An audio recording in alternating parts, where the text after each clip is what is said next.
پلیس ضد ترور در شهر استانبول ترکیه 2 جنگجوی را دستگیر کرده است که قصد در شب سال نو انجام دادن حمله خونین تروریستی را داشتند. باور می رود که آنها اعضای سازمان تروریستی دولت اسلامی یا داعش هستند. مطبوعات ترکیه از قبل پلیس خبر داد که دستگیر شدگان 2 شهروند تاجیکستان و ازبکستان می باشند.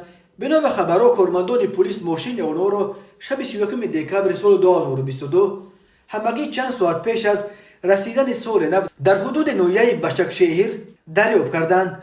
جنگجویان تلاش کردند که از کارمندان پلیس فرار کنند، ولی در جریان تعقیب کارمندان پلیس توانستند به چرخهای ماشین جنگجویان چند تیر بزنند و آن را منو هر دو را دستگیر کنند.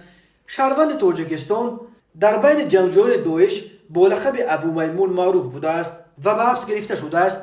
نسبت شهروند ازبکستان روند اخراج از ترکیه را شروع کردند. درباره شخصیت ابو میمون تا این لحظه معلومات زیاد دسترس نیست. بنا به معلومات به دست آورده پلیس ترکیه، ابو میمون در ساختارهای داعش در افغانستان متخصص عاید به مواد ترکنده به شمار می رفته است.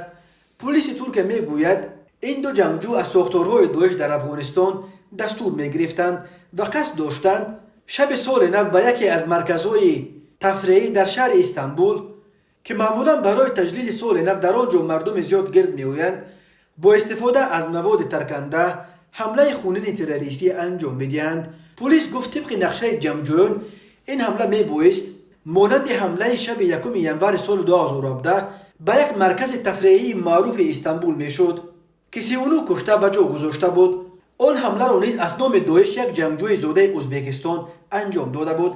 وقتهای آخر درباره دست داشتن جنگجویان زاده تاجیکستان در حمله‌های تروریستی از نام داعش در کشورهای گوناگون خبرهای زیادی به دست میرسند. در چند حمله به مسجدهای شیعه در افغانستان اسم جنگجویان تاجیک برده شد. همین طور سیاستمدار بحث افغان گلبدین حکمتیار نیز سوءقصد به جانش در ماه دکبر را کار دست 2 جنگجوی تاجیکستانی نامیده بود.